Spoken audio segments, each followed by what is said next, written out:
What began as Michael Anderson's Good Samaritan act during the worst blizzard in Idaho history would expose a classified government project that 3 federal agencies had spent billions to conceal from public knowledge.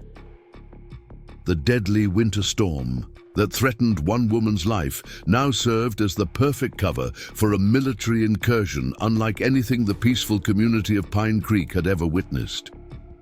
A simple farmer's compassion would unintentionally pierce the veil between the ordinary world and something far beyond the realm of common understanding. Before we jump back in, tell us where you're tuning in from, and if this story touches you, make sure you're subscribed, because tomorrow I've saved something extra special for you. Mike Anderson stood at his kitchen window, steaming coffee, growing cold in his calloused hands as he counted the 17th unmarked black SUV rolling through his property gates. The humble homestead that his great-grandfather had established during the Dust Bowl era now resembled a high-security government installation rather than the struggling wheat and cattle operation it had been just 24 hours earlier. "I don't understand any of this, Rex," he muttered to the German shepherd, pressing anxiously against his leg. The dog whined softly, mirroring his owner's growing unease as uniformed personnel established a perimeter around the old barn, where last night's mysterious visitor now rested under armed guard. The historic winter storm that meteorologists had dubbed Arctic Vortex had brought catastrophic snowfall and life-threatening temperatures to northern Idaho, stranding motorists and overwhelming emergency services across 3 states. County officials had issued mandatory evacuation orders for vulnerable areas and strict shelter-in-place warnings for everyone else. Roads were officially closed, and residents had been instructed in no uncertain terms to stay indoors until further notice. Mike had spent the previous day reinforcing his livestock shelters and distributing extra feed, preparing his small herd for the worst of the weather still to come. The 4th-generation farmer had weathered plenty of Idaho winters, but even the old-timers in Pine Creek were calling this storm unprecedented. It was during his final check of the eastern fence line, where snowdrifts regularly threatened to bury his property boundaries, that he'd spotted the partially submerged vehicle. At first, Mike thought it was just another snow-covered rock formation. The blizzard had sculpted the landscape into alien terrain, unrecognizable even to someone who knew every inch of his land. Only when Rex began barking frantically and pawing at the snow did Mike realize he was looking at the roof of a car, with someone still inside. Getting the stranger to safety had been a grueling ordeal. The vehicle was buried under nearly 4 feet of snow, the metal exterior so cold it burned bare skin on contact. The wind chill had pushed temperatures to nearly 40 below zero, making every exposed inch of flesh feel like it was being stabbed with ice picks. Mike had managed to force the frozen door open to find a woman inside, semi-conscious and in the advanced stages of hypothermia. He'd carried her through thigh-high snowdrifts to his utility snow vehicle, fighting disorienting whiteout conditions for the half-mile journey back to the farmhouse. His medical training from his National Guard days had kicked in automatically. Remove wet clothing, gradual warming, prevent shock. The stranger was slight but tall, dressed in clothes more appropriate for a laboratory than a blizzard: slacks, a light sweater, and dress boots that would have been useless against the elements. It wasn't the ferocity of the blizzard that had triggered this overwhelming government response, though. It was the identity and condition of the stranger Mike had pulled from the snowbound vehicle just beyond his eastern property line. As Mike had worked to raise her core temperature, wrapping her in thermal blankets and monitoring her vitals, he discovered several anomalies that had initially confused him, but now seemed ominously significant given the government's reaction. His fingers unconsciously traced the outline of the unusual ID badge he'd found in her pocket, an intricate holographic security card, unlike any government identification he'd ever seen during his military service. The same ID that had caused the sheriff's deputy to immediately call federal authorities when Mike mentioned it during his emergency radio call at dawn. But the ID wasn't the most troubling discovery. The woman's personal effects had included a small metallic cube, roughly 3 inches on each side, with no visible seams or opening mechanism. Its surface was etched with symbols that resembled mathematical equations, and despite being recovered from a frozen vehicle, it had been unnaturally warm to the touch. When placed on his kitchen counter, it had caused the lights to flicker and temporarily disabled his satellite phone until he moved it to the workshop in the barn. During those desperate hours working to save the stranger's life, Mike had noticed other peculiarities. The woman's body temperature had normalized with surprising speed once inside the warm farmhouse. Her pulse, initially faint and irregular, had stabilized into a rhythm that seemed too consistent, too perfect to be entirely natural. And when he had checked her pupillary response with his flashlight, he could have sworn her eyes had briefly reflected the light with an unusual violet hue. Now his simple rescue had escalated into something far beyond Mike's comprehension. The government convoy included specialized vehicles bearing Department of Energy logos, but the personnel establishing positions around his property wore uniforms without standard identification patches. Several were unloading equipment that looked more appropriate for a scientific expedition than a medical emergency. Scanning devices, containment units with hazardous materials markings, and what appeared to be portable laboratory stations. The sound of helicopter rotors grew louder overhead, adding to the surreal transformation of his isolated family farm. A sleek black helicopter bearing no markings settled onto his wheat field, the downdraft creating swirling vortices in the freshly fallen snow. From the aircraft emerged a tall man in a charcoal overcoat, his bearing unmistakably authoritative despite his civilian appearance. He strode purposefully toward the house, flanked by 2 armed escorts whose expressions betrayed nothing as their eyes continuously scanned the surroundings. As the man approached the porch, Mike stepped outside, determined to get answers about why his act of basic human decency had apparently triggered a national security response. Rex remained at his side, his normally friendly demeanor replaced with wary vigilance. "Mr. Anderson," the man called as he reached the steps, "I'm Director Thomas Hayes, Department of Energy Special Projects Division. Thank you for meeting me outside. It simplifies certain protocols." Mike nodded cautiously, noting how the escorts positioned themselves to maintain clear sightlines across his property. "Doesn't seem like I had much choice, Director. Your people have surrounded my home." "A precautionary measure, I assure you," Hayes replied with practiced neutrality. "The situation requires certain security parameters that may seem excessive, but are entirely warranted given the circumstances." "And what situation would that be?" Mike asked, his patience wearing thin. "I found a woman trapped in her car during a blizzard and brought her inside instead of letting her freeze to death. Since when does basic human decency warrant what looks like a military occupation?" Something flickered across Director Hayes' face, a momentary break in his professional mask that might have been respect, or perhaps concern. "Mr. Anderson, the individual you rescued is not who or what you might assume. For your safety and national security, I need you to brief me on everything that occurred from the moment you found her until our arrival." "Not who I think," Mike repeated, confusion mounting. "She's a woman who got caught in a blizzard. She was barely conscious when I found her, suffering from severe hypothermia. I brought her to my house because she would have died otherwise, and I called for help when my radio finally got a signal at dawn." Director Hayes studied him carefully. "Did she speak to you at any point? Share any information about herself or her purpose in this area?" Mike hesitated, recalling the strange moments when the woman had briefly regained consciousness during the night. She was delirious from the cold, muttered some things that didn't make sense, something about containment failure and quantum resonance patterns. I figured it was just the hypothermia talking.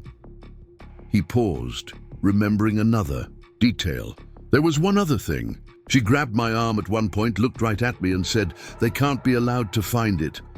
Then she passed out again. The director's posture stiffened almost imperceptibly. "And the object you mentioned to the sheriff's deputy, the metallic cube you found among her possessions. Did you activate it in any way? Did it display any unusual properties?" A chill that had nothing to do with the winter air crept up Mike's spine. It was warm, unnaturally warm considering it had been in a frozen car for who knows how long, and there was a faint humming when I held it, almost too quiet to hear. He hesitated again. Also, my satellite phone and radio stopped working when I placed it on the kitchen counter. Preparing and narrating this story took us a lot of time, so if you are enjoying it, subscribe to our channel. It means a lot to us. Now back to the story. They started again when I moved it to the barn. What exactly is going on here, Director? Instead of answering directly, Hayes handed him an official document, a temporary non-disclosure agreement with severe penalties prominently displayed. In the opening paragraph, "Before we proceed further, I need your signature acknowledging that everything from this point forward is classified at the highest level." Mike stared at the document, the surreal quality of the morning intensifying. The simple act of helping a fellow human being had somehow entangled him in something far beyond his understanding. Something significant enough to bring what appeared to be a covert government operation streaming to his isolated property within hours of his call to the sheriff. As snowflakes began falling again from the heavy gray sky, Mike made a decision that would forever alter his understanding of the world and his place in it. He took the offered pen and signed, committing himself to whatever extraordinary revelation waited on the other side of his signature. "Now," he said, handing back the signed document, "tell me who I really rescued from that blizzard." "Director," Hayes gestured toward Mike's front door, "we should continue this conversation inside, Mr. Anderson. Some matters are better discussed away from open spaces and potential listening devices." Mike raised an eyebrow. "Listening devices? On my farm? We're miles from the nearest neighbor. Distance is no longer the barrier to surveillance it once was," Hayes replied cryptically, his eyes scanning the tree line beyond the property. "And given what I'm about to share with you, privacy is essential."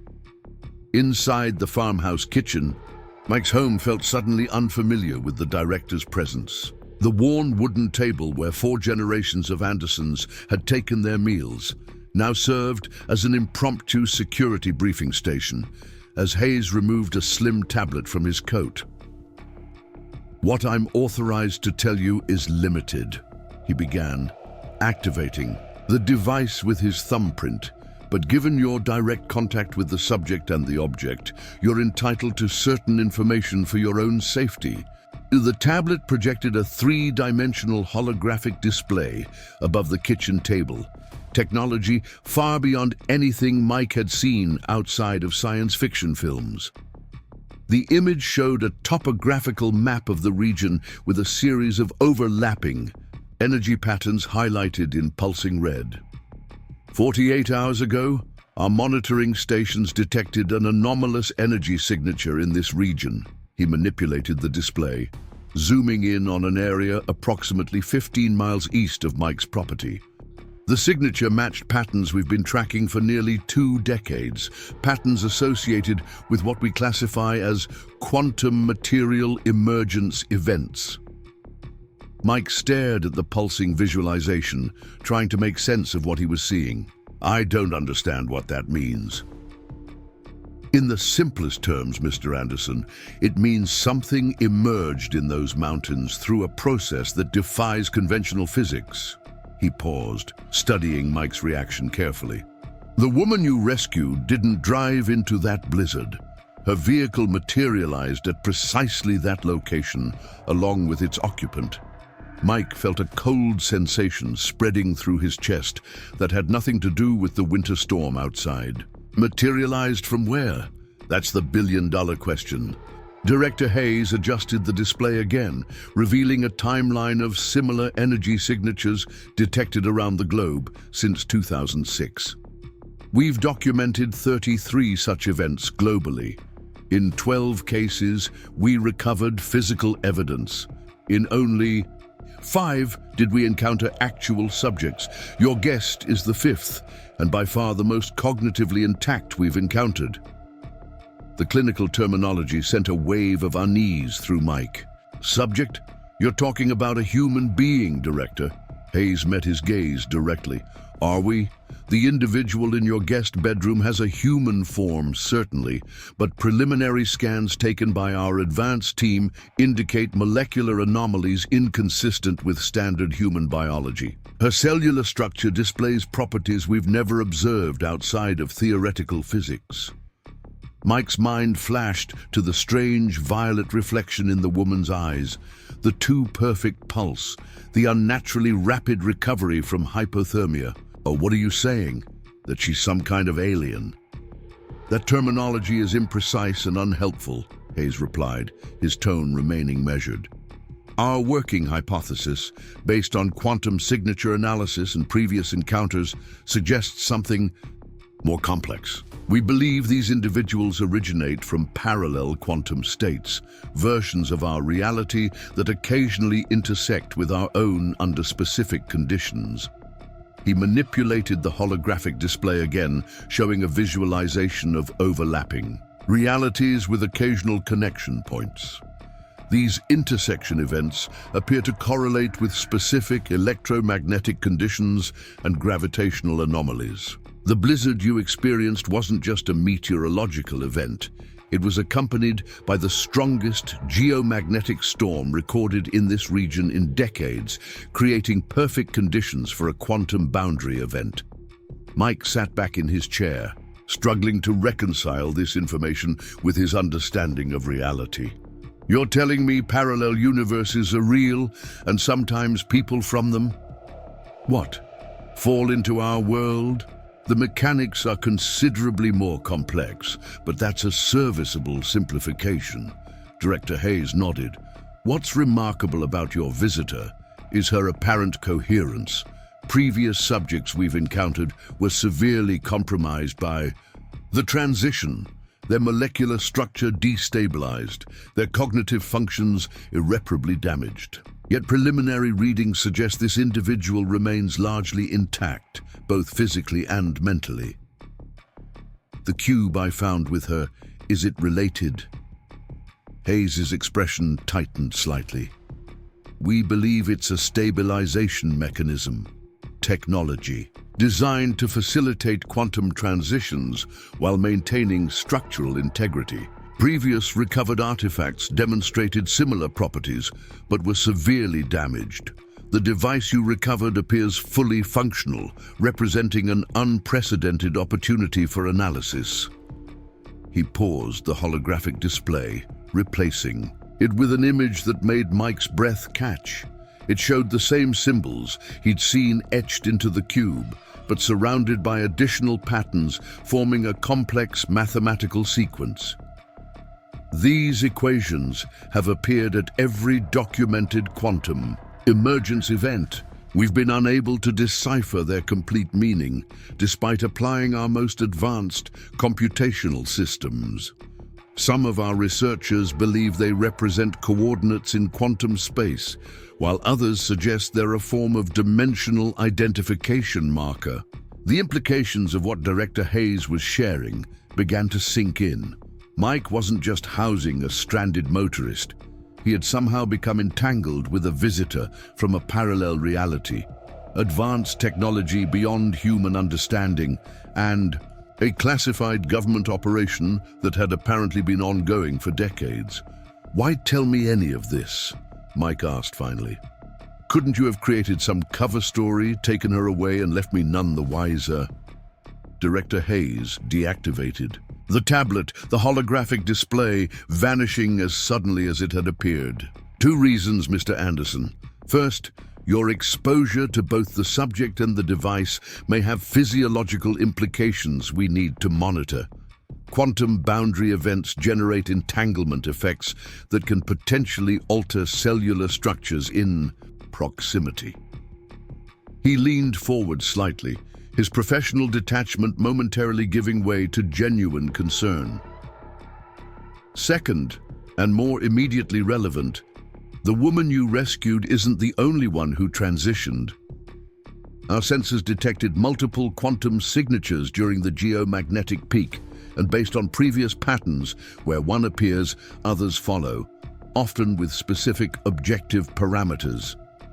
Mike felt the weight of Hayes' words settling over him. You're saying there are more of them out there, and they're looking for her? Almost certainly. The question is whether their intent is retrieval or elimination. Previous evidence suggests factional conflict exists within parallel quantum states, political or ideological divisions that manifest when entities cross into our reality. The sound of approaching footsteps on the porch interrupted their conversation. One of the director's security team entered after a perfunctory knock, his expression urgent beneath his professional composure. Sir, we've detected movement on the northern perimeter, multiple heat signatures approaching through the storm, using patterns consistent with tactical formation. Estimated time to property boundary, 14 minutes. Director Hayes stood immediately, his body language shifting from informational to operational. Activate containment protocols. I want air support providing real-time tracking and perimeter teams in defensive positions. No engagement without explicit authorization. He turned to Mike, his expression grave. Mr. Anderson, it appears your farm is about to become the convergence point for a cross-reality incursion event. I strongly recommend you allow us to evacuate you to a secure location immediately. Mike rose from his chair, looking out the window toward the barn, where teams of scientists now swarmed around specialized equipment. The swirling snow had intensified again, reducing visibility to mere yards beyond the house. Somewhere out, in that white void, approaching through impossible conditions, were entities from another version of reality with unknown intentions. This is my home, he said finally, a lifetime of Anderson's stubbornness asserting itself. My great-grandfather didn't abandon it during the Dust Bowl. My grandfather stood his ground during the wildfire of '67, and I'm not leaving because some parallel universe visitors picked my farm for their business. He added, nodding toward the guest bedroom where the mysterious visitor still rested. Besides, I saved that woman's life. I have a right to know what happens next. Director Hayes studied him for a moment, then nodded curtly. Very well. But you'll follow security protocols precisely. Your survival now depends on it. He turned to his security officer.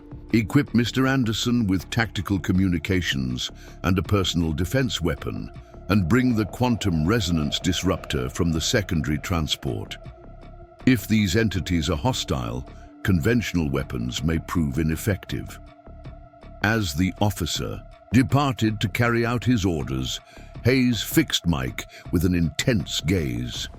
Mr. Anderson, what happens in the next hour may fundamentally change humanity's understanding of our place in the multiverse. The fact that you're witnessing it is both extraordinary and potentially catastrophic. I need your absolute cooperation if we're all going to survive what's coming. Mike nodded, his mind racing to process everything he'd learned while simultaneously preparing for whatever unknown threat approached through the blizzard. 24 hours ago, his biggest concern had been whether his cattle had enough feed to last through the storm. Now he stood at the threshold of a reality far more complex and dangerous than he'd ever imagined. Just tell me what I need to do, he said, moving to the window where Rex had begun growling softly, the dog's instincts already alerting to the approaching danger. Outside, government personnel moved with increasing urgency, deploying equipment and taking defensive positions around the property. In the distance, barely visible through the curtain of falling snow, strange lights flickered momentarily, colors that seemed to bend and shift in ways that light shouldn't, creating patterns that hurt Mike's eyes when he tried to focus on them. "They're coming," Director Hayes said quietly, joining him at the window, "and they're not bothering to conceal their approach. That suggests either supreme confidence or desperate necessity." He checked his sidearm with practiced efficiency. Neither scenario typically ends well for bystanders. Mike Anderson hadn't always been a wheat farmer in the remote wilderness of northern Idaho. At 45, the lines etched into his weathered face told the story of a man who had seen more of the world than most would assume. Before returning to take over the family farm 8 years ago, he had served 14 years in the National Guard, including deployments to Afghanistan and specialized training in emergency response operations. The transition from soldier to struggling farmer hadn't been easy, but after his father's battle with cancer had ended, Mike had found himself the reluctant inheritor of 300 acres of challenging terrain, a mixed farming operation, and a mortgage that seemed to grow despite his best efforts to reduce it. The fourth-generation Anderson property had once been prosperous, but changing climate conditions and rising costs had pushed it to the brink of insolvency. Now it had become something else entirely, ground zero for what Director Hayes was describing as a cross-reality incursion event. "Your military background explains a few things," Hayes remarked as he watched Mike check the tactical communication device his team had provided. His hands moved with the unconscious familiarity of someone who had used similar equipment before. "Your file mentioned National Guard service, but not specialized training. Some records stay deliberately incomplete." "I'm surprised your people missed it in your background check," Mike replied without looking up. A ghost of a smile crossed the director's face. "Who says we missed it? Sometimes it's useful to observe how people handle information asymmetry." Before Mike could respond, one of Hayes's technicians approached with a tablet displaying real-time sensor data. "Sir, the approaching signatures have split into 3 distinct groups. 2 maintaining direct approach, 1 circling to the eastern perimeter. Unusual energy readings from all 3, consistent with advanced quantum stabilization technology." Hayes studied the display, his expression hardening. "They're coordinating. That's new." He turned to Mike.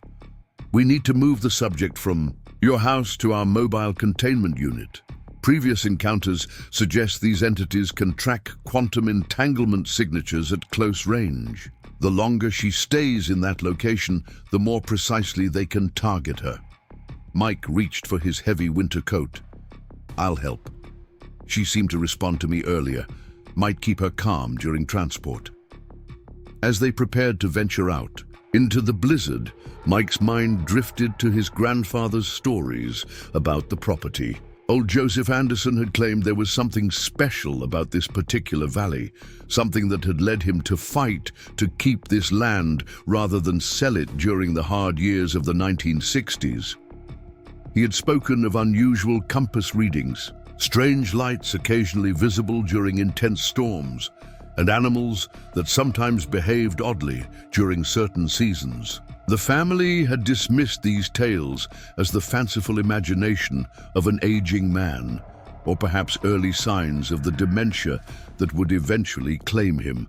But standing in his kitchen surrounded by government personnel responding to what they called a quantum boundary event, Mike wondered if his grandfather had been more perceptive than anyone had realized. The guest bedroom where Dr. Sarah Donovan rested was now a hub of scientific activity. 2 technicians in specialized protective gear monitored an array of portable equipment that surrounded the bed, while a 3rd documented readings on a tablet. The woman herself appeared to be regaining consciousness, her eyes opening intermittently as she registered her unfamiliar surroundings. Upon seeing the crowd of strangers in his guest room, Mike pushed past them to reach her bedside, earning disapproving glances from the technical team. "Hey there," he said gently, kneeling beside the bed so they were at eye level. My name's Mike Anderson. I found you in your car during the blizzard. You're safe at my farm, but we need to move you. There are some complications. The woman's eyes focused on him with surprising clarity given her condition. They were a striking amber color, not the violet hue he thought he'd seen earlier, but unusual nonetheless, with an intelligence that seemed to assess him rapidly. "Michael Anderson," she replied, her voice steady despite her ordeal. "Evergreen Farm, Eastern Idaho. Yes, I know exactly where I am." She glanced at the government personnel surrounding her, then back to Mike. "And I know who they are too. Department of Energy, Special Projects Division, Quantum Research Branch." She attempted to sit up, accepting Mike's offered arm for support. "Has Director Hayes explained the situation to you?" Mike blinked in surprise. "You know about Hayes and his department." A thin smile crossed her face. "More intimately than he would be comfortable with, I suspect." She turned toward the doorway where the director now stood, observing the exchange with careful attention. "Isn't that right, Thomas?" Hayes stepped into the room, signaling the technical team to step back. "You appear to have the advantage. Dr. Donovan, you know who we are, but we've only begun to understand what you are." "What I am," she repeated with a note of weariness, "is running out of time. The others will be here soon, and judging by the energy fluctuations I can already sense, they've brought gateway technology with them." She turned to Mike. "I apologize for involving you in this, Mr. Anderson. My arrival at your property wasn't entirely accidental. This land sits on a unique quantum resonance point, one of several scattered globally that facilitate transition between adjacent realities." Mike tried to process this revelation. "You're saying you came here on purpose? You knew about my farm? Not specifically your farm, but this location," she clarified. "The transition is never precise enough to target exact coordinates, only general vicinities centered on natural resonance points. But I'd have preferred not to involve civilians.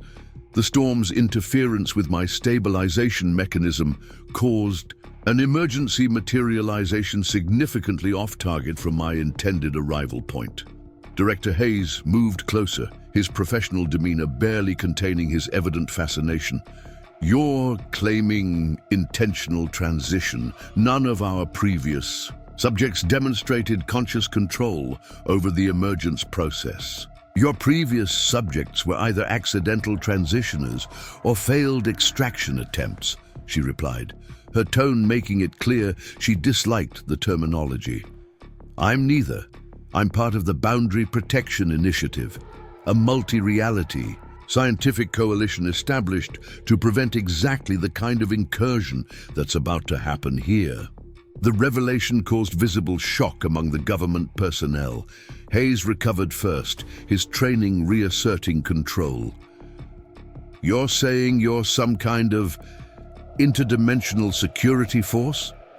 Dr. Donovan coughed softly, accepting a glass of water from Mike with a grateful nod. "That's a dramatic oversimplification, but functionally accurate. My reality is approximately 23 years ahead of yours technologically, particularly in quantum physics. We developed transition technology for scientific research, but like all technologies, it was eventually weaponized." She took a careful sip of water before continuing.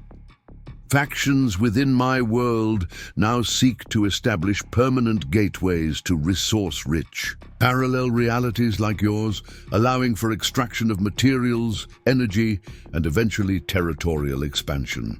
My division was formed to prevent such incursions and protect the quantum boundary integrity between neighboring realities." Mike struggled to absorb these revelations. "And the people approaching my farm right now? Acquisition team," she stated matter-of-factly. "Their objective is triple-fold. Secure me as a high-value intelligence asset, recover the stabilization device you found with me, and establish a permanent gateway anchor at this resonance point." She turned to Hayes. Your conventional weapons and containment protocols will be ineffective against their technology. Even your quantum disruption devices are several generations behind what they'll be utilizing. Hayes' face remained impassive, but Mike could see the calculation happening behind his eyes, a military assessment of a severely outmatched position. "We should evacuate then," the director concluded. "Fall back to secondary containment facilities and—" "No," Dr. Donovan interrupted firmly. "Evacuation is precisely what they want, to clear the resonance point for gateway establishment. My presence here is interfering with their ability to lock onto this location's exact quantum frequency. The moment I'm removed, they'll have unlimited access." A noise from outside drew their attention, the distinctive sound of helicopter, rotors spooling up to maximum power. "Your aerial surveillance is being compromised," Dr. Donovan observed calmly. "They've begun localized quantum field manipulation. It affects electronics first, then more complex systems." As if confirming her assessment, the lights in the farmhouse flickered and died, plunging them into the gray, natural light, filtering through the snow-covered windows. Emergency lighting activated on the government equipment, bathing the room in an eerie blue glow. "Backup generators," Hayes stated, activating his tactical communication device. "All units, execute Protocol Sierra 7. Electronic countermeasures. Deployed, switch to analog operations." Mike watched as the government personnel transitioned with practiced efficiency from digital to analog equipment, mechanical compasses replacing GPS units, simple radio systems replacing advanced communications. They had clearly trained for this specific scenario. "Mr. Anderson," Hayes addressed him directly, "we need to move quickly." Despite Dr. Donovan's assessment, standing our ground at this location may not be viable. "Is there any defensive feature of your property we haven't identified? Anything your grandfather might have mentioned about this land that could help us?" The question triggered a memory, a childhood conversation with his grandfather during a violent thunderstorm. Old Joseph had taken a frightened young Mike down to the root cellar beneath the farmhouse, but instead of staying there, they had proceeded through a narrow passage that Mike had completely forgotten about until this moment. "The caverns," Mike said suddenly. "My grandfather showed me once when I was a kid. There's a natural cave system beneath the eastern section of the property. The entrance is hidden in the root cellar. He said it was a special place, somewhere the strange energies couldn't reach." Dr. Donovan's eyes widened with interest. "Natural caverns, what's the mineral composition?" "Some kind of crystalline formations in parts," Mike recalled. "My grandfather called them blind quartz because they don't reflect light properly. They seem to absorb it instead. The local geological survey never properly documented them because they don't appear on any equipment. My grandfather said they jam signals." "Signal jamming crystalline formations," Dr. Donovan repeated, exchanging a meaningful glance with Hayes. "Quantum-resistant natural materials. In my reality, we call them boundary stones, rare mineral formations that naturally resist quantum field manipulation. They're exceptionally rare and considered critical security resources." She turned to Mike. "Your grandfather knew exactly what this land contained, Mr. Anderson. He was protecting it, whether he understood the science or not." Hayes was already issuing new orders to his team. "Redirect defensive positions to cover the house. Prepare for immediate relocation to subterranean position." He turned to Mike. "How large are these caverns? Could they accommodate my entire team?" "There's a main chamber about the size of a basketball court," Mike replied, memories continuing to surface. "Several smaller chambers branching off from it. My grandfather said they go much deeper, but he never let me explore beyond the main areas." "Perfect," Dr. Donovan said, attempting to stand. She wobbled slightly, and Mike moved quickly to support her. The caverns will provide natural quantum shielding while I attempt to recalibrate my stabilization device. With proper adjustments, I can use it to disrupt their gateway technology rather than enabling it. Mike helped her to her feet. You're saying we might be able to stop them? She met his gaze directly. With your help, yes. This farm isn't just sitting on a quantum resonance point, it appears to contain natural counter-agents to quantum manipulation. Your family has been unwitting guardians of an interdimensional border checkpoint for generations. The implications of this revelation settled over Mike like a heavy cloak. His grandfather's eccentric behaviors, the stories that the family had dismissed as fantasy, the peculiar attachment to this specific piece of land despite more fertile options elsewhere, all of it suddenly cohered into a pattern of deliberate protection, a duty passed down without explicit knowledge of its true significance. As they prepared to evacuate to the caverns, the first tangible signs of the impending incursion manifested outside. Through the snow-covered windows, Mike could see distortions in the air above his northern fields, rippling patches of atmosphere that bent light in impossible ways, creating momentary windows through which glimpses of another landscape entirely were visible. It wasn't just snowy Idaho farmland visible through these fluctuating apertures, but somewhere else entirely, a cityscape of unfamiliar architecture, illuminated by lighting that seemed too blue, too perfect for anything in Mike's experience. Preliminary boundary weakening, Dr. Donovan explained, watching the phenomenon with professional assessment. They're testing the quantum resistance of this location, looking for the path of least opposition. Director Hayes finished issuing orders to his team, then joined them at the window. How much time do we have before they establish a functional gateway? In open terrain, minutes, with the natural boundary stones in your caverns interfering? Hours, possibly. Dr. Donovan turned to face them both, but we shouldn't wait to find out. Every moment we delay gives them more data about this location's quantum topography. Mike led them toward the kitchen, where a trapdoor opened to the root cellar below. As they descended into the darkness beneath the farmhouse, Rex following. Dutifully at his heels, Mike's world continued its radical transformation, from simple farmer to quantum boundary guardian in the space of a single blizzard-bound day. The root cellar was cool and dry, its rough stone walls lined with preserved foods and emergency supplies. Mike moved confidently to the far wall, pushing aside several storage shelves to reveal a narrow natural fissure in the bedrock. What had seemed impossibly tight to him, as a child now looked just large enough for an adult to squeeze through sideways. "Through here," he directed, retrieving an emergency lantern from his supplies. "It opens up after about 20 feet. Watch your step, the floor drops unevenly." As Director Hayes organized his team's descent into the hidden passage, Mike found himself standing beside Dr. Donovan. She had been examining the metallic cube, her stabilization device, which now emitted a faint bluish glow from the equations etched into its surface. "You said my grandfather knew what he was protecting," Mike said quietly. "Was he like you, from another reality?" She smiled gently. "No, Mr. Anderson, but certain individuals possess natural sensitivity to quantum boundary phenomena. In my reality, we call them resonance, people whose neurological structure allows them to perceive quantum fluctuations others can't detect. Your grandfather was almost certainly one, and given your decision to remain on this land despite economic challenges, I suspect you may share that sensitivity."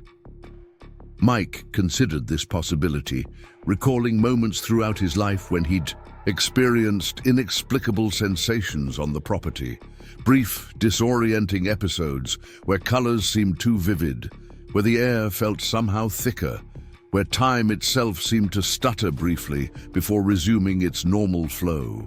He had always attributed these experiences to fatigue or stress, but now they suggested something far more significant about his connection to this land.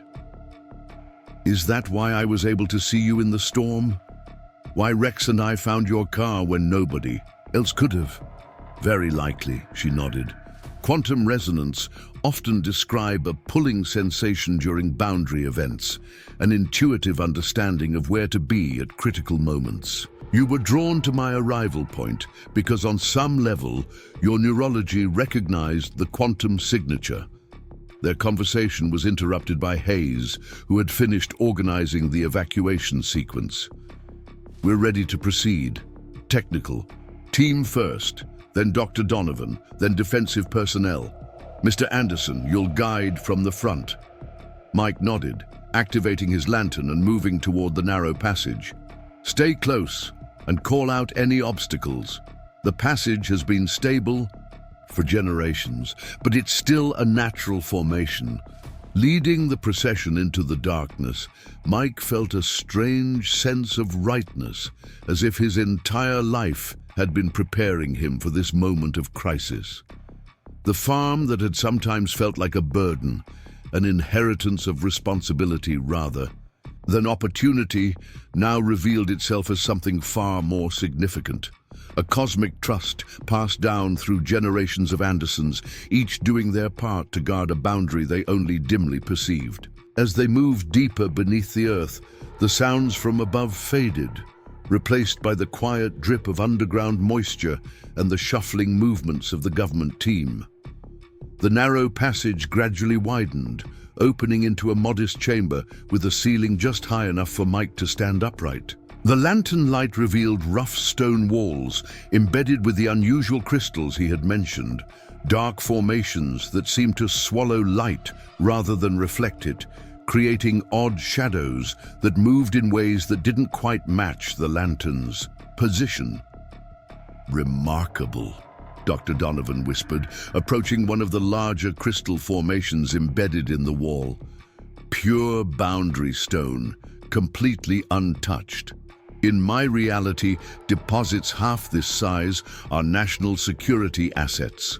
She held her stabilization device near the crystal, and both objects seemed to respond to proximity, the cube's glow intensifying while the crystal's light-absorbing quality became more pronounced, creating a visible boundary of interaction between them.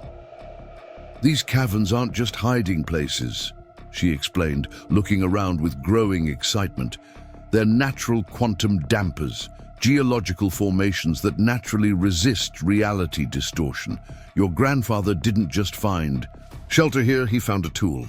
Director Hayes observed the phenomenon with measured interest.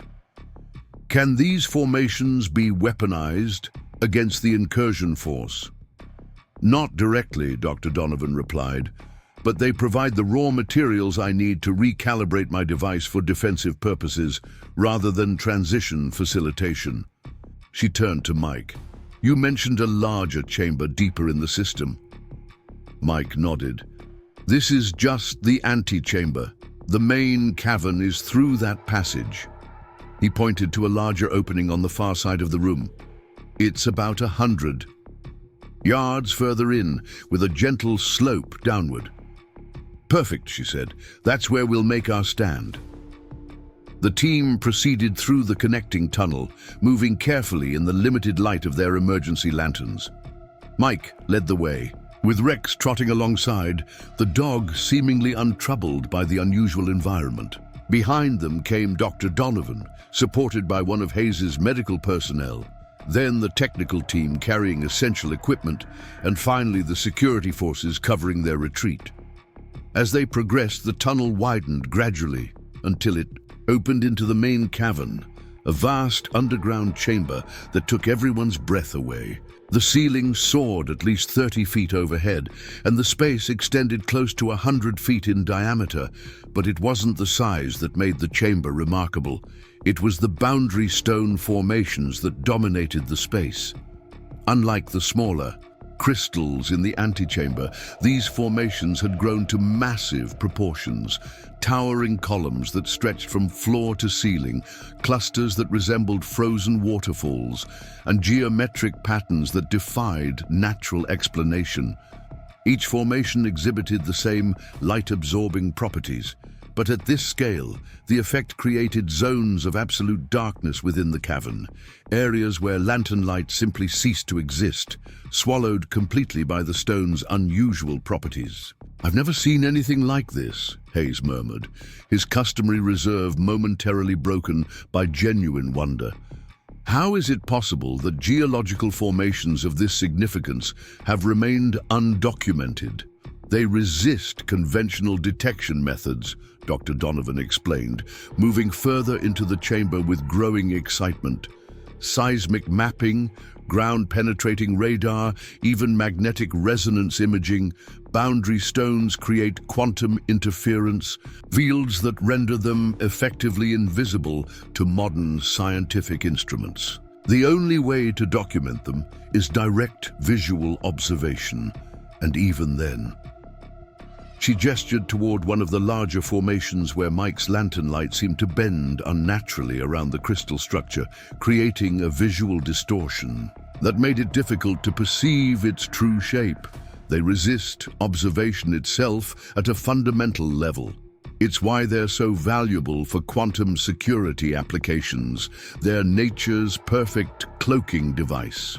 Hayes' team moved efficiently to establish a defensive perimeter within the cavern, positioning equipment and personnel at strategic points while maintaining communication through analog radio systems that seemed to function despite the stone's interference properties. The technical specialists began setting up monitoring equipment, though several devices failed completely when placed too close to the larger formations. Dr. Donovan found a relatively flat area near the center of the cavern where several boundary stone columns created a rough circle. She placed her stabilization cube in the middle of this natural arrangement and knelt beside it, examining the way the device interacted with the surrounding mineral formations. "This is beyond ideal," she said, looking up at Mike with genuine appreciation. "Your grandfather chose his land wisely, Mr. Anderson. These formations create a natural quantum dampening field more powerful than anything we've synthesized in my reality. With proper calibration, I can use this environment to not only block their gateway attempts, but potentially force any transitioned entities back to their origin point." "Take." One of Hayes' communication specialists approached, his expression tense. "Sir, last reports from surface teams indicate multiple entities have breached the perimeter. They appear to be scanning the farmhouse systematically. Team Alpha engaged briefly, but reported minimal effectiveness of conventional weapons. The entities seem to possess some kind of energy shielding." Hayes nodded grimly. "Estimated time until they locate the cellar entrance?" "Unknown, sir. Surface communications are degrading rapidly. Last coherent transmission suggested 15 minutes, possibly less." Dr. Donovan looked up from her work. "They'll find it eventually. Their scanning technology can detect quantum wake patterns, the residual energy signatures left by my transition and subsequent movement. It's how they tracked me to this location in the first place." "Can you accelerate your calibration process?" Hayes asked, his tone remaining professional despite the urgency of their situation. "I'm working as quickly as possible," she replied, her fingers moving across the cube's surface in patterns that seemed to respond to her touch without any visible interface. "The complexity comes from integrating the natural boundary stone formations into the displacement field. Done incorrectly, we could create a catastrophic quantum collapse rather than a controlled repulsion event." Mike knelt beside her, watching with fascination as the cube began to emit pulses of blue-white light that synchronized with similar pulses now visible within the boundary stones themselves. "What can I do to help?" She glanced at him. Amber, eyes reflecting the cube's luminescence. Your quantum sensitivity might actually be valuable here. Could you monitor the boundary stone reactions? I need to know if any of them begin pulsing at a different frequency from the others. That would indicate dangerous harmonic interference. Mike nodded, moving to a position where he could observe the entire circular arrangement. As he focused on the task, he became aware of something strange. He could perceive the pulses not just visually, but as a kind of pressure against his consciousness, a rhythmic sensation that seemed to resonate directly with his nervous system. The longer he focused, the more distinct this perception became, until he could actually distinguish individual boundary stones by their unique feel without needing to look at them. The large column to your right is slightly out of phase, he said without thinking, the observation coming naturally despite involving concepts he'd never considered before today. It's cycling about a quarter beat behind the others. Dr. Donovan looked up sharply, studying him with newfound interest. You can perceive the phase differentials without instrumentation. I guess so, Mike replied, uncertain how to explain what he was experiencing. It feels like listening to musicians who aren't quite playing in time with each other. There's a dissonance. She nodded, making a quick adjustment to the cube that brought the lagging column back into synchronization with the others. You're definitely a resonant, Mr. Anderson, and a particularly sensitive one. In my reality, people with your level of quantum perceptive ability are extensively trained for boundary monitoring and protection roles. A distant rumble echoed through the cavern, the unmistakable sound of an explosion somewhere above. Hayes immediately activated his communication device. Surface team, report status. The response came through broken and distorted. Located the cellar. Attempting to secure. Advanced weapons. Cannot hold position. Hayes turned to his remaining security personnel. Defensive positions at the tunnel entrance. Non-lethal containment protocols only until we have better assessment of their capabilities and intentions. We need to buy Dr. Donovan as much time as possible. As his team moved to establish a last line of defense, Hayes approached Mike and Dr. Donovan. How much longer? 5 minutes minimum, she replied, without looking up from her work.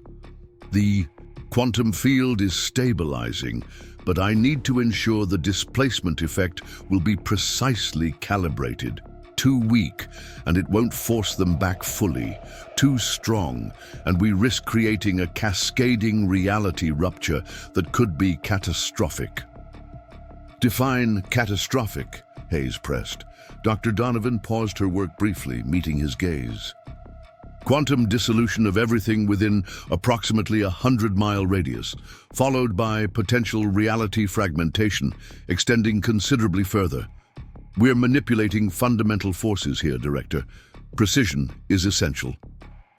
The gravity of the situation settled over them as another explosion, closer this time, echoed through the tunnel system. The sounds of conflict grew steadily nearer, weapon discharges interspersed with strange electronic tones that made the air itself seem to vibrate. They're in the tunnel network, one of Hayes' security team reported. Multiple entities moving, faster than humanly possible. Estimated arrival in 2 minutes. Mike looked to Dr. Donovan, who worked with increasing urgency on the stabilization cube. The device now hovered several inches above the ground, rotating slowly as complex, mathematical equations flowed across its surface like liquid light. The surrounding boundary stones pulsed in perfect synchronization, creating a visible energy field that stretched between them like gossamer threads of blue-white luminescence. Almost there, she murmured, her focus absolute. The field is reaching optimal coherence. Will it work in time? Mike asked, anxiety building as the sounds of approaching conflict intensified. It has to, she replied simply.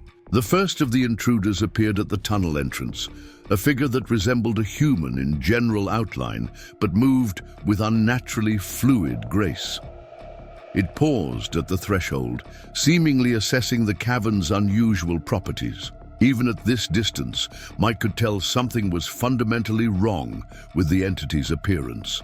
Its features seemed to shift subtly when not directly observed, and light behaved strangely around its form, bending and distorting as if passing through multiple refractive surfaces. Hayes's security team engaged immediately, deploying what appeared to be specialized non-lethal weapons that emitted pulses of energy rather than conventional projectiles. The entity responded with inhuman speed, dodging several blasts while raising a hand-like appendage that emitted a focused beam of intense blue light. Where this beam struck the cavern wall, the stone briefly liquefied before re-solidifying in altered configurations. More entities appeared behind the first, each moving with the same unsettling fluidity, each bearing what were clearly advanced weapons, unlike anything in Mike's experience. The security team fought with disciplined precision, but they were clearly outmatched both technologically and physically. "Director Hayes," Dr. Donovan called, her voice cutting through the chaos of the escalating confrontation. "I need 30 more seconds to achieve field stability.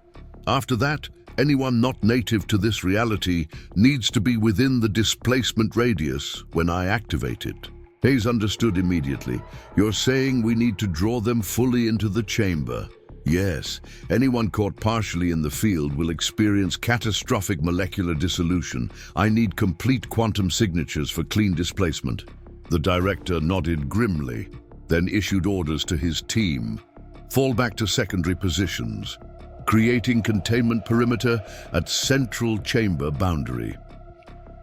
The security personnel executed a disciplined fighting retreat, drawing the intruders deeper into the cavern while maintaining enough resistance to prevent them from reaching the central area where Dr. Donovan worked. It was a dangerous balance, keeping the entities engaged without being overwhelmed before the displacement field was ready. Mike watched in horrified fascination as the confrontation unfolded. The intruders moved with increasingly aggressive purpose, their forms seeming to flicker between states of solidity as they advanced. One entity, apparently more senior than the others based on its positioning, paused to scan the chamber. Its attention fixed on the stabilization cube and Dr. Donovan with clear recognition. "They've identified the primary objective," Hayes stated, positioning himself between the advancing entities and the central circle. "Dr. Donovan, status?" "Field stability at 92%, she replied, her concentration unbroken despite the chaos surrounding her. "I need everyone native to this reality to step outside the boundary stone circle within the next 15 seconds. Hayes signaled his team to complete their withdrawal while maintaining engagement with the intruders. Mike hesitated, looking to Dr. Donovan with concern. "What about you?" he asked. "Won't you be caught in the displacement field too?" She nodded without looking up. "Yes. I'll be returned to my origin reality along with them. It's the only way to ensure complete field stability. But there's no alternative, Mr. Anderson," she interrupted gently. "My continued presence in your reality would eventually draw another extraction team. This is the cleanest resolution." The lead entity suddenly accelerated, moving with impossible speed toward the central circle. Hayes intercepted it, firing his quantum disruption weapon at point-blank range. The entity staggered momentarily, but continued forward, its form briefly destabilizing before recoalescing. "Now, Dr. Donovan!" Hayes shouted, struggling to maintain his position against the advancing entity. "Field stability at 97%, she called back. "I need higher coherence for safe displacement." Mike made a split-second decision, stepping back into the circle and placing his hands directly on two of the boundary stones. Immediately, he felt a surge of energy flow through him. Not electrical, but something more fundamental, as if the very structure of reality was using his body as a conduit. The sensation was overwhelming but not painful, more like suddenly perceiving an additional dimension of existence that had always been present but never before accessible to his consciousness. "The stones," he gasped as newfound understanding flooded his awareness. "They're not just blocking quantum manipulation, they're focusing it. My grandfather knew. He could feel it too." Dr. Donovan looked up at him with astonishment. "You're amplifying the field coherence. How are you?" "I don't know," Mike admitted, watching as blue-white energy visibly flowed from his hands into the boundary stones, strengthening the connections between them. "But I can feel it working." "Field stability at 100%, she announced, her voice filled with renewed determination. "Initiating displacement sequence in 5 seconds. Mr. Anderson, you need to release the stones and step back immediately or you'll be caught in the transit." The lead entity had broken past haze and was now lunging toward the cube, its form shifting into something less humanoid and more geometrically complex as it abandoned its attempt to maintain a recognizable shape. Multiple appendages reached, for both Dr. Donovan and the stabilization device simultaneously. Mike held firm to the boundary stones, instinctively understanding that his connection was now critical to the field's integrity. "Do it now," he shouted. "I'll maintain the coherence." Dr. Donovan met his eyes with a mixture of respect and regret. "You don't understand. You'll be pulled into a reality you're not adapted for. Your molecular structure isn't configured for quantum translation without proper stabilization." "There's no time," Mike insisted, as more entities converged on their position. "Do it now, or we lose everything."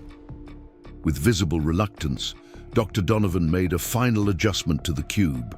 "Displacement field activated," she announced, as the device's blue-white glow suddenly intensified to blinding brilliance. A wave of energy erupted from the stabilization cube, expanding outward in a perfect sphere. Where this energy touched the intruding entities, their forms began to shimmer and destabilize, the very substance of their being seeming to fold inward upon itself. The lead entity reached Dr. Donovan just as the wave engulfed it, its partially transformed appendages mere inches from the stabilization cube. Mike felt the displacement field wash over him like an ocean wave of pure quantum potential. His consciousness expanded dramatically as his ordinary perceptions were suddenly supplemented by awareness of multiple overlapping realities, each one a variation on his familiar world, some nearly identical, others drastically different. For a timeless moment, he existed simultaneously across dozens of potential states, experiencing a kaleidoscopic vision of what might have been and what might yet be. Then darkness claimed him as his connection to consciousness was temporarily severed by forces beyond human comprehension. Mike pressed the quantum harmonizer against the largest boundary stone formation. Rather than the explosive surge of energy he expected, something entirely different happened. The crystal sphere in his hand seemed to melt, flowing like liquid light into the dark formation. For a moment, nothing changed. Then the entire boundary stone network began to pulse with synchronous energy, not just the blue-white light they'd seen before, but waves of color that seemed to exist beyond the normal visual spectrum. "What's happening?" Mike called out, uncertain if he should maintain contact with the stone or pull away. Dr. Donovan stared at the phenomenon with an expression of genuine surprise. "The harmonizer is integrating with the natural formation. I've never seen this before. It's as if the boundary stones are recognizing it as an extension of themselves rather than a foreign element." The energy pulsed outward from Mike's point of contact, racing through the crystal network throughout the cavern like neural signals through a vast brain. As the energy reached each formation, the crystals changed, no longer merely absorbing light, but actively bending reality around themselves. creating pockets of altered space that distorted everything within their influence. The quantum resonance is amplifying exponentially, one of Hayes's technical specialists reported, checking readings on equipment that still functioned. Whatever's happening, it's generating a field unlike anything we've documented before. Dr. Donovan moved quickly to her stabilization cube, which had begun to respond to the altered quantum environment. The mathematical equations flowing across its surface had changed, reorganizing into new patterns that seemed to fragment and recombine in endless iterations. "This isn't just a displacement field," she said, her voice a mixture of scientific fascination and growing concern. "The boundary stones are creating a quantum subdivision effect. They're partitioning reality itself around us." Hayes moved to her side, instinctively taking a protective stance despite the intangible nature of the threat. "Explain that in practical terms, Doctor." "They're isolating this cavern from normal space-time," she replied, watching as the cube began to hover higher above the floor, rotating with increasing speed, creating a pocket of altered reality that exists partly outside conventional dimensional constraints. Before anyone could respond to this extraordinary statement, the sounds of conflict from above suddenly ceased, not gradually, as if the fighting had been resolved, but instantaneously, as if someone had pressed a mute button on the entire world beyond their cavern. In the eerie silence that followed, Mike became aware of a change in the air itself. It felt thicker, more substantial, as if the boundary between matter and empty space had become less distinct. The light-absorbing properties of the boundary stones had transformed, now emanating their own illumination that cast no shadows, creating an environment where objects seemed to exist without clear edges or limitations. "They've lost us, Doctor," Donovan whispered, understanding dawning in her amber eyes. "The boundary stones have taken this entire cavern slightly out of phase with baseline reality. The acquisition team can't find us because we're not entirely present in their dimensional reference frame anymore."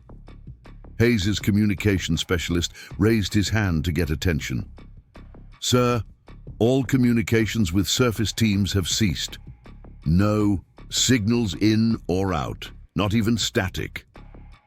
"Complete quantum isolation," Dr. Donovan confirmed. "We've essentially slipped into a pocket dimension, not fully separated from your reality, but not entirely within it either."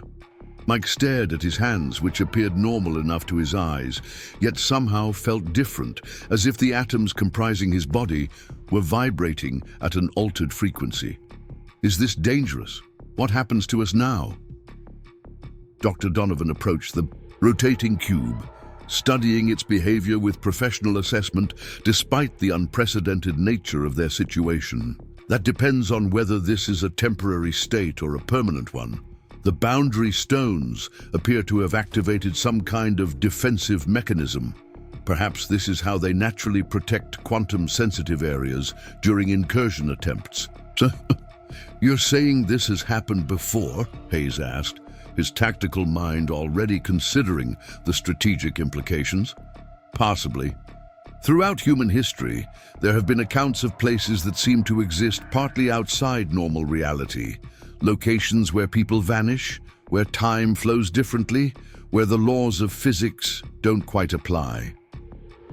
She gestured to the surrounding cavern.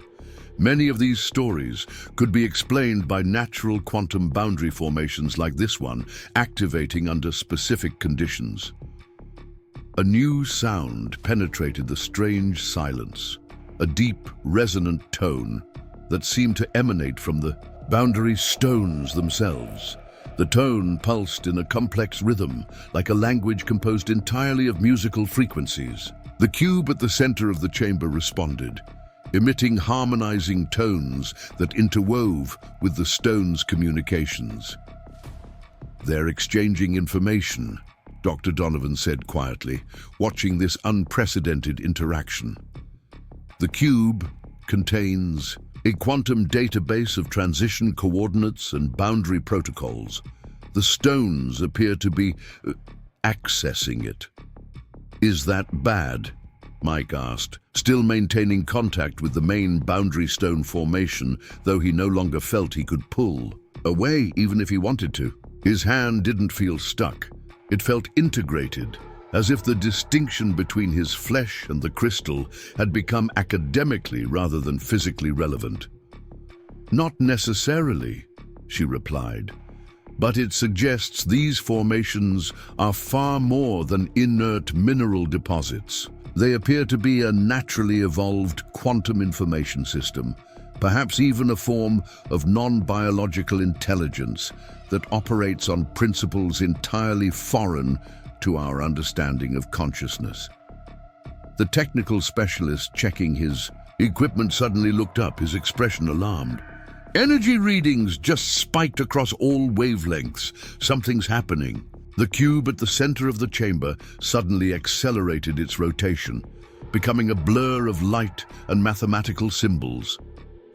The boundary stones responded by intensifying their own emissions, creating visible currents of energy that flowed between formations like rivers of liquid light. These currents began to coalesce around the cube, forming a spherical matrix of pure quantum potential. "They're creating a visualization interface," Dr. Donovan breathed, her scientific detachment momentarily overcome by wonder. "The stones are trying to communicate with us directly." The energy sphere surrounding the cube stabilized, then began to project three-dimensional images into the center of the cavern. Not solid holograms, but something more fundamental. Reality itself being reshaped to present information in visual form. The images shifted rapidly at first, displaying mathematical equations, geometric patterns, star maps, and quantum wave functions in dizzying succession. Then the cascade of information slowed, resolving into a coherent sequence that everyone present recognized, despite its alien presentation method. A historical record, beginning with the formation of Earth itself.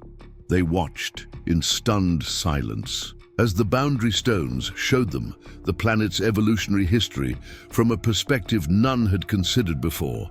Not the development of biological life or geological formations, but the emergence and growth of quantum boundary points throughout Earth's existence.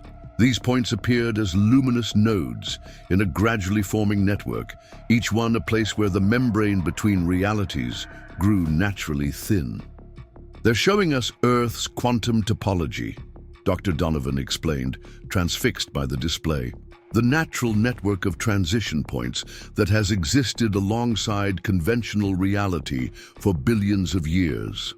The visualization accelerated through time, showing how these boundary points had influenced human development, how early humans had been drawn to settle near them, often without understanding why.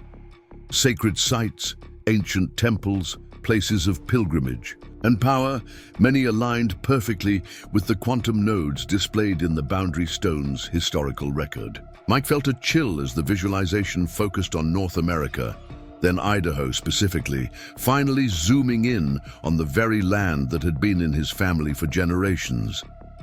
The quantum boundary point beneath Evergreen Farm glowed with particular intensity in the display, one of the strongest nodes in the entire global network. "My grandfather knew," Mike said quietly as understanding dawned.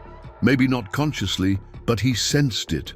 That's why he fought so hard to keep this land in the family, even when selling would have been easier." The historical record continued, showing how human activity had increasingly disrupted the natural quantum topology of the planet. Industrial development, electromagnetic pollution, and eventually deliberate quantum experimentation had destabilized the ancient boundary network, weakening its natural protections against cross-reality incursions. "We've been undermining Earth's natural defenses without even knowing they existed," Hayes said grimly, the strategic implications immediately clear to his military mind. The visualization shifted again, now showing multiple parallel realities existing alongside their own, some nearly identical, others wildly different in their physical laws and evolutionary development. Lines of connection form between these realities, concentrated at quantum boundary points like the one beneath Mike's farm. Transit networks, Dr. Donovan explained. Natural pathways between adjacent realities that have always existed, but normally remain closed except under specific conditions. The Boundary Stone's presentation focused on one particular parallel reality, a world where quantum technology had developed far ahead of other scientific fields. The visualization showed how this reality had discovered ways to force open the natural boundary points, creating artificial gateways for cross-dimensional travel and resource extraction. My reality, Dr. Donovan confirmed softly, or one very similar to it. The historical record concluded with recent events. The arrival of Dr. Donovan through an emergency transition, followed by the acquisition team's attempted incursion, and finally the Boundary Stone's activation of their defensive isolation protocol, creating the pocket dimension where they now found themselves. As the visualization faded, the cube descended slowly to the center of the chamber and came to rest on the cavern floor. The Boundary Stones dimmed slightly, though they continued to emit their unusual illumination, maintaining the pocket dimension that sheltered them from the acquisition team. "What happens now?" Mike asked into the silence that followed. "Are we trapped here?" Dr. Donovan approached the cube, which had returned to a stable state, though it still glowed with internal energy. "I don't believe so. The stones didn't. Just show us this information for academic reasons. I think they're offering us a choice." "What kind of choice?" Hayes asked, his pragmatic nature reasserting itself despite the extraordinary circumstances. The visualization showed 3 distinct quantum resonance patterns at the end. "Did you notice?"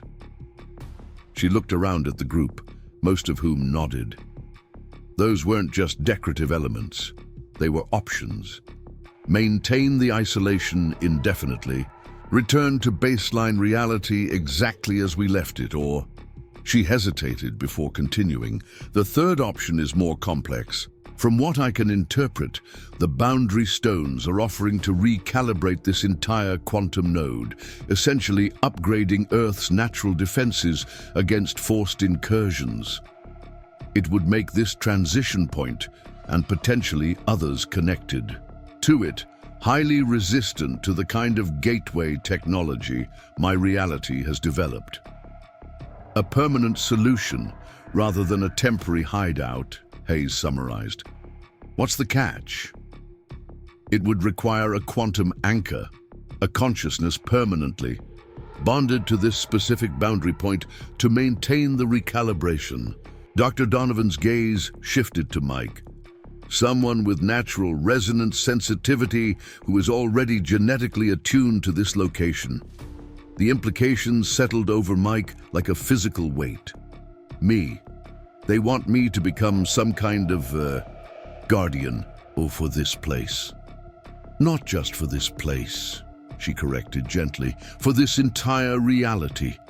The Boundary Stones recognize you as a descendant of generations who have maintained this quantum node, however unconsciously. They're offering you the opportunity to formalize that relationship, to become a conscious participant in Earth's natural quantum defense network." Director Hayes stepped forward, his expression troubled. "What exactly would that entail for Mr. Anderson? Are we talking about physical transformation? Consciousness alteration?" "More like consciousness expansion," Dr. Donovan replied. "From what I understand of similar processes in my reality, Mike would retain his normal human existence, but gain an additional perceptual layer, an ongoing awareness of quantum boundary states and potential incursions. He would be able to sense disturbances in the boundary network and, when necessary, actively reinforce them through his connection to the stones." Mike struggled to process the enormity of what was being proposed. Would I be confined to this property, unable to leave? I don't believe so, she said.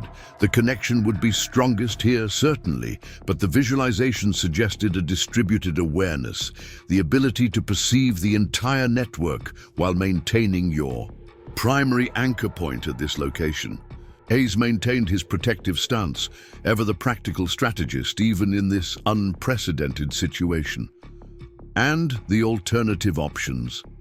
What happens if we simply return to baseline reality? We face the acquisition team waiting for us with no guarantee of victory. Dr. Donovan answered honestly. My recalibration of the stabilization cube might force them back temporarily, but without the boundary stone's active participation, it would be a stopgap measure at best. They would return, perhaps with greater numbers and more advanced technology. And the isolation option? Mike asked. We remain in this pocket dimension indefinitely, safe but effectively removed from interaction with your world. She gestured to the boundary stones surrounding them. The formations could sustain this state for years, possibly decades, but it's not a permanent solution, merely a postponement of the inevitable confrontation. Mike moved away from the main boundary formation, his hand finally separating from the crystal surface, though he could still feel a connection lingering between them, like an open communication channel waiting to be fully activated. He walked slowly around the perimeter of the cavern, considering the weight of the decision before him. His entire understanding of reality had been transformed in the space of a single day. From simple farmer to potential quantum guardian, a transition more profound than anything he could have imagined when he'd spotted that snow-covered car just hours ago. Yet, despite the overwhelming strangeness of it all, he felt an undeniable resonance with what Dr. Donovan had described. The boundary stone's offer didn't feel alien or imposed. It felt like the recognition of something that had always been latent within him, waiting for the right moment to emerge. If I do this, he said finally, turning back to face the others, what happens to all of you, to the knowledge of what's happening here? Hayes exchanged glances with Dr. Donovan before answering. From a national security perspective, this entire incident would need to remain classified at the highest level. My team is accustomed to such restrictions. As for ongoing interactions, that would depend on the nature of your new status and the security protocols appropriate to it. You'd monitor me, Mike translated bluntly. Study me, try to understand what I'd become. We would offer support and protection, Hayes corrected carefully, while learning what we could about Earth's natural quantum defense systems. It would be a cooperative arrangement, not a custodial one. Dr. Donovan approached Mike, her expression sympathetic. For what it's worth, in my reality, quantum resonance who accept connection with boundary formations are honored, not exploited. They're recognized as essential components of planetary security, afforded both respect and autonomy in how they fulfill their functions. And what about you? Mike asked her directly. Would you be sent back to your reality along with the acquisition team? She shook her head. The visualization suggested I would remain here, perhaps because my intentional transition makes me categorically different from the forced incursion team. I could serve as a technical consultant, helping both you and Director Hayes' department understand the implications of quantum boundary science. Mike turned his attention to Rex, who had remained unusually calm throughout the entire extraordinary experience. The dog sat quietly near one of the smaller boundary formations, seemingly unbothered by the altered physics of their pocket dimension.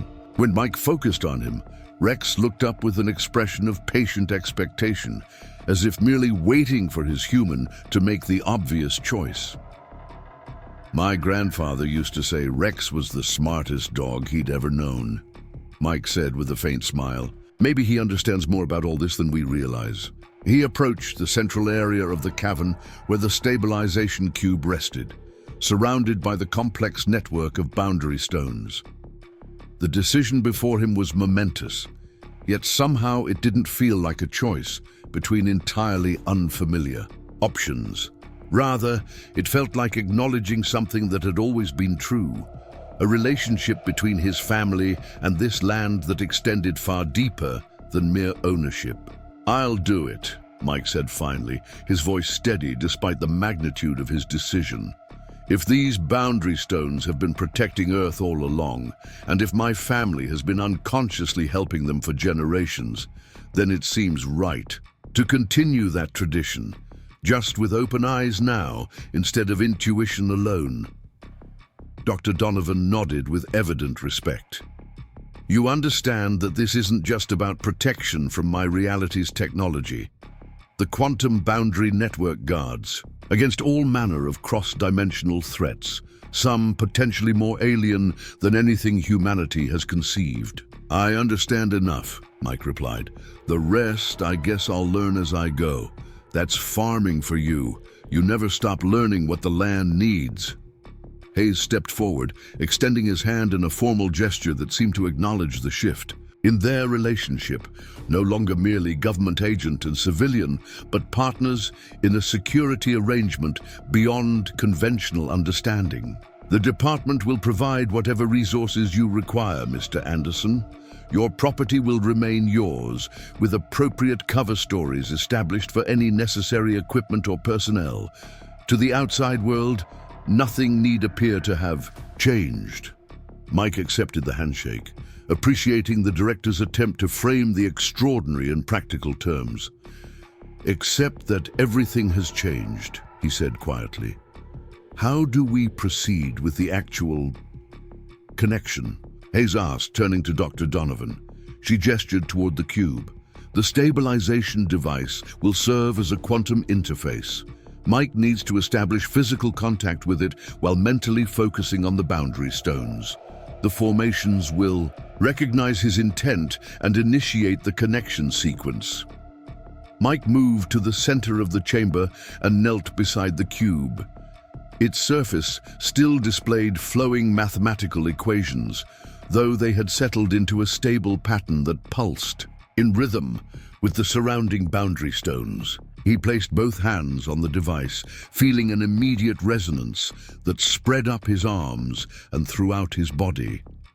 "Focus on the boundary stones," Dr. Donovan instructed quietly. "Feel their presence, their connection to this land, to your families. History here." Mike closed his eyes, concentrating on the strange sense of recognition he'd felt since first encountering the crystalline formations. In his mind's eye, he could see the quantum network spreading outward from this cavern. Natural boundary points scattered across the planet, each one a nexus where realities grew thin. He could sense the ancient rhythm of these formations, the steady pulse that had maintained Earth's dimensional integrity for billions of years. The cube beneath his hands grew warm, then seemed to dissolve into pure energy that flowed up his arms and directly into his consciousness. There was no pain, only a sudden expansion of awareness that took his breath away. He could perceive the quantum field surrounding every person in the cavern, could see the complex patterns of potential and probability that constituted reality itself.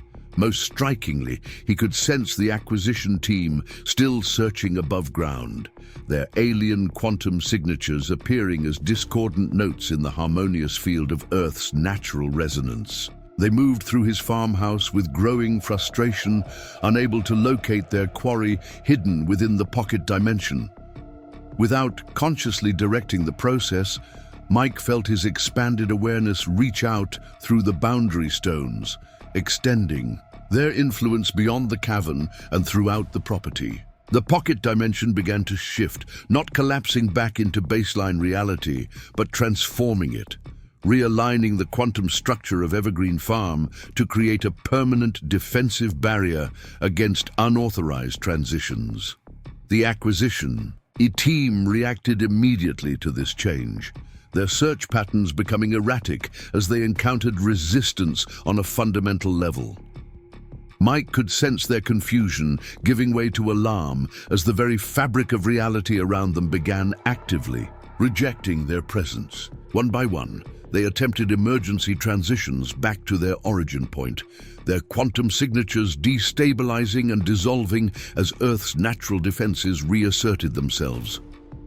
Within minutes, the farm was clear of intruders, the boundary recalibration complete and self-sustaining. Mike opened his eyes to find the cavern restored to normal illumination, the boundary stones having returned to their natural light-absorbing state, though he could still perceive the energy flowing through them. "It's done," he said simply, rising to his feet. The cube had vanished completely, absorbed into the connection process that had transformed him from ordinary farmer to quantum guardian. Dr. Donovan studied him with scientific curiosity, tempered by respect. "How do you feel?" "Different," Mike replied after a moment's consideration. "Expanded, like I can perceive layers of reality that were always there, but just beyond my reach before." He looked around the cavern, seeing it simultaneously as physical space and quantum nexus point. "I can sense the boundary network extending across the planet, thousands of similar formations, each one maintaining its section of Earth's dimensional integrity." Hayes approached cautiously. "The acquisition team?" "Gone," Mike confirmed. "Forced back to their origin point by the recalibration. The boundary is secure now, not just temporarily, but fundamentally altered to resist similar incursions in the future." "And your connection to it?" the director pressed. "Is it as Dr. Donovan described?" Mike nodded, already growing accustomed to his expanded perceptions. "I'm still me, still a farmer with cattle to feed and fences to mend, but I'm also connected. I can feel disturbances in the quantum boundary field, can sense when potential incursions might occur." He gestured toward the ceiling. "We should return to the surface. There's nothing to fear now." As they prepared to leave the cavern, Mike felt a newfound certainty about his place in the world. No longer just an Idaho farmer struggling to maintain his family's legacy, but a conscious guardian of something far more ancient and significant. The Anderson farm hadn't been chosen randomly by his ancestors. They had been drawn to this quantum nexus point by the same sensitivity he now possessed in fully awakened form. "What happens next?" Hayes asked as they began the journey back through the tunnel system. Mike glanced back at the boundary stones one last time before leading the group toward the exit. "We continue our work, you protecting national security, me protecting my farm. The only difference is that now we understand there's another layer to both jobs." As they emerged from the root cellar into his kitchen, Mike felt the expanded awareness that accompanied his new status settling into a manageable background presence, like learning to drive a vehicle with advanced instrumentation that gradually becomes second nature. He could still perceive the quantum boundary network extending across the planet, but it no longer overwhelmed his normal senses. Outside, the blizzard had finally begun to abate, pale winter sunlight breaking through clouds that now seemed reassuringly ordinary. The government vehicles remained parked around his property, though the personnel had pulled back to defensive positions during the confrontation with the acquisition team. Director Hayes immediately began issuing instructions to his returning surface teams, establishing new security protocols appropriate to the altered situation. Dr. Donovan stood quietly at the kitchen window, watching the activity outside with the measured assessment of someone accustomed to extraordinary circumstances. "Will you stay?" Mike asked her, joining her at the window. "Help explain quantum boundary science to Hayes and his department?" She nodded. "For a time, yes. My transition was one way by design, a necessary precaution given the factional conflicts in my reality. I knew when I volunteered for this mission that I wouldn't be returning home. I'm sorry, Mike said quietly, recognizing the sacrifice her choice had entailed. Don't be, she replied with a small smile. Your reality has taken a different developmental path than mine, one with its own unique possibilities. I'll admit I'm rather looking forward to exploring them. She gestured toward the farmyard, where Hayes's team was already establishing more permanent monitoring equipment. Besides, someone needs to help them understand what they're dealing with and help you navigate your new role. Mike looked out, across his snow-covered fields, seeing them with both ordinary vision and his newfound quantum perception. Beneath the surface appearance of a typical Idaho farm lay an extraordinary nexus of dimensional boundaries, a cosmic trust that his family had protected for generations without fully understanding its significance. Rex pressed against his leg, whining softly for attention. Mike knelt to scratch behind the dog's ears, smiling as he sensed the animal's simple joy at having his human back safely. Some things remained beautifully unchanged despite the profound transformation of the past 24 hours. "Welcome to your new life, Mr. Anderson," Dr. Donovan said quietly, understanding reflected in her amber eyes. "Guardian of the boundary between worlds." Mike Anderson had rescued a stranded motorist in a blizzard and discovered a universe infinitely more complex and wondrous than he had ever imagined. Tomorrow, he would still need to feed his cattle, clear snow from his driveway, and face the practical challenges of farming in the Idaho winter. But he would do so with a profound new understanding of his place in the cosmos and of the unexpected inheritance that had been waiting for him all along. Up next, you've got two more standout stories right on your screen. If this one hit the mark, you won't want to pass these up. Just click and check them out.